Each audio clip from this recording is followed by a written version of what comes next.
Welcome back to Power Play, a video podcast where we uncover the hard truths of the energy transition. I'm your host, Paul Browning, guiding you through the intricacies of an industry in the throes of transformation. In our last episode, we talked about how renewables like wind and solar were displacing coal in China for production of electrical energy. In this episode, we pivot from renewable power to energy storage and its impact on the charged battleground of electric vehicles. We describe putting an end to the need for fossil fuels to provide power grid capacity, and then we target an end to the internal combustion engine. Here again, you have to understand what's happening in China in order to understand the global story. And the narrative is as dynamic as the technology itself, with a stunning plot twist. Tesla and China's BYD vying for the title of global electric vehicle supremacy, and both trying to put an end to the internal combustion engine.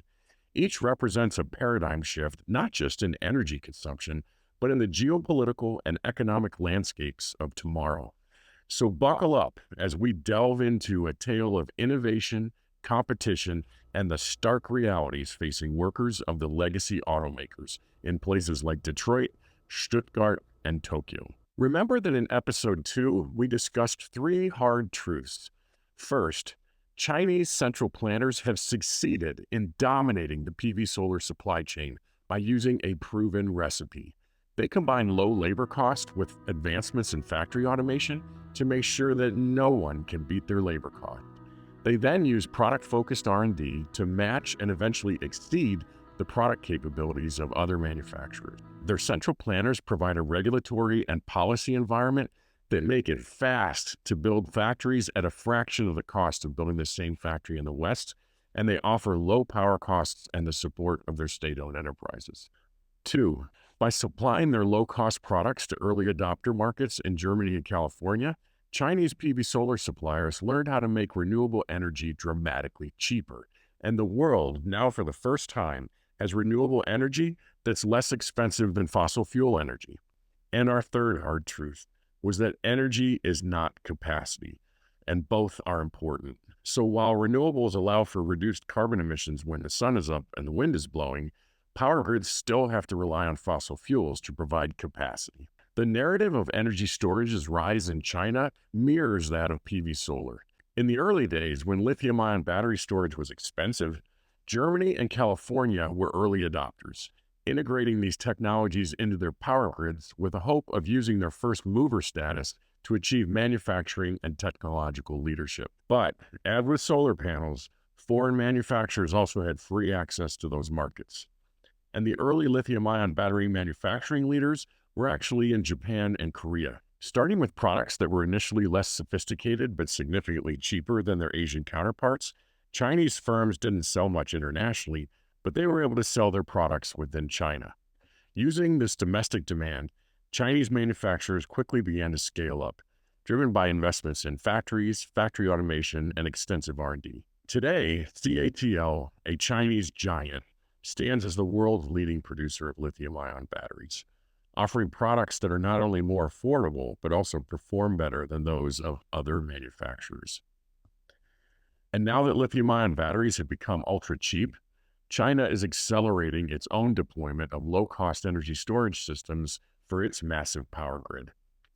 While it will take some time to fully realize its impact, the vision is clear.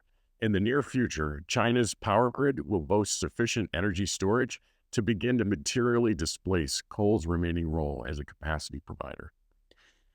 This shift is pivotal not only for the power sector, but it carries profound implications for transportation. The same lithium-ion batteries that are essential for energy storage are also the key component in the powertrain of an electric vehicle, and a large component of an electric vehicle's total cost. The intersection of energy storage advancements and the electric vehicle market in China is where we'll turn our attention next. Elon Musk has not shied away from expressing his views on the competitiveness of Chinese electric vehicle manufacturers, in particular BYD, acknowledging the formidable challenge they pose to Tesla and other global players. So where did BYD come from, you might ask? Well, they're China's second largest lithium-ion battery manufacturer, And they decided to use their huge advantage in manufacturing lithium-ion batteries to also become a car company. And once again, our story takes us to Xi'an, China. In 2003, BYD acquired Qinhuan Automobile Company, based in Xi'an. This acquisition allowed BYD to gain access to car manufacturing technology and an automobile production license. Their first plug-in hybrid car was launched in 2008, the same year that Tesla began production of their first electric vehicle, the Tesla Roadster. BYD began producing their first fully electric vehicle in 2009. And a short time later, Chinese central planners launched a plan to get their citizens to embrace electric vehicles. So how did they encourage their people to buy EVs in the early days? Well, one way was to offer generous subsidies to electric vehicle purchasers. The other way was through making it much easier to register electric vehicles in large cities in China, where new car registrations are rationed to manage traffic conditions. Today, more than half of the electric vehicles on roads worldwide are in China, and China is by far the largest electric vehicle market with 8.4 million units sold in 2023, which represented 59% of total global EV sales. Remember in our first episode, we touched on the formidable Terracotta Army, remnants of the Qin dynasty's unification of China. A decisive event in the downfall of the Qin dynasty came in the Battle of Zhulu, where renowned General Xiang Hu famously crossed the Yellow River to engage the overwhelming forces of the Qin.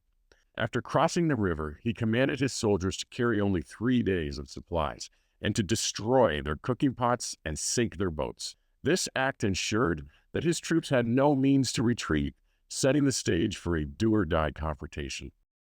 And this story has become a symbol of absolute commitment to a cause, where retreat is not an option. And in China, it is remembered through the phrase, break the cauldrons and sink the boats. In 2022, much like Xiang Yu's army, BYD crossed its own proverbial river by halting the production of internal combustion engine vehicles to concentrate solely on electric vehicles. The next year, 2023, they passed Tesla as the world's leading electric vehicle manufacturer. Their rise has been so fast, and the speed they've been able to roll out new car models is so rapid that Elon Musk recently warned that without trade barriers, Chinese electric vehicle firms, led by BYD's advancements, could demolish rivals on a global scale. This is a really big deal because while losing out to China on jobs that didn't exist yet in the renewables and batteries area is one thing, losing Western jobs in the existing auto sector is quite another thing. And it's not just Musk who's worried. Ford CEO Jim Farley has spoken about the competitive pressure from BYD, indicating a substantial risk to traditional automakers' revenues. BYD's foray into luxury and mid-size SUVs, including the launch of the $233,000 Yanwang U9 electric supercar, signals their ambition to compete across the entire spectrum of the automotive market. And recently, BYD launched the Seagull, an electric vehicle with a price tag of about $11,000. Let me say that again, an electric vehicle with a price tag of about $11,000. Which has already become one of the best sellers in China. The affordability and appeal of the Seagull and its potential to disrupt markets overseas has only intensified earlier concerns. BYD is now boldly declaring a new era of electricity is cheaper than oil. Clearly, $11,000 isn't the price BYD would charge for the Seagull in Western markets, where they have to pay shipping costs, import duties, and other expenses. But we have to ask ourselves, what happens if Chinese automakers reduce the cost of automobiles like they did PV solar panels and lithium-ion batteries? It's clear that the EV revolution is not just about replacing gasoline and diesel with electricity.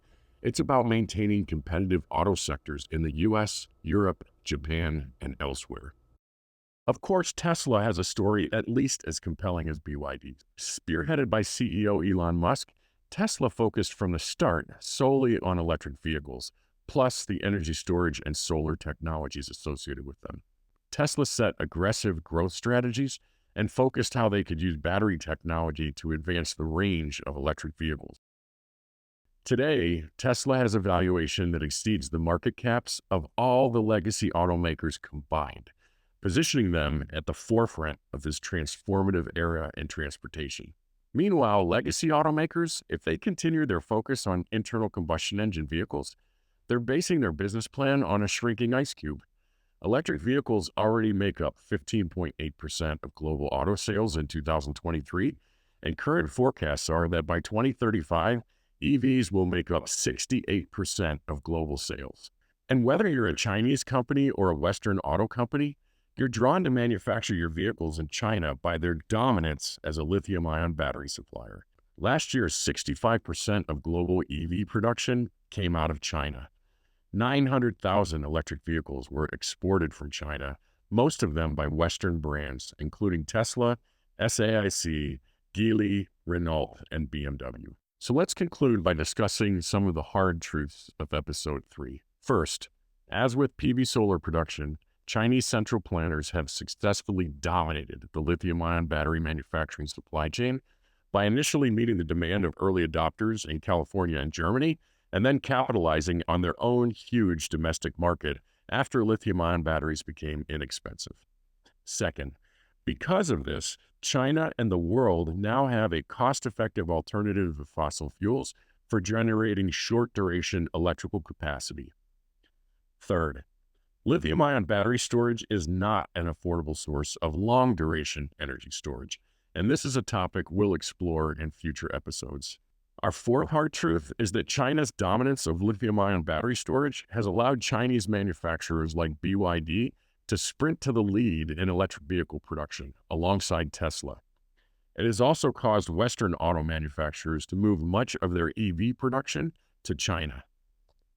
And the final hard truth is that legacy internal combustion engine automakers are looking at a melting ice cube market and will be forced through a painful transition to electric vehicles, playing against Tesla, BYD, and other Chinese automakers who have a huge lead on them.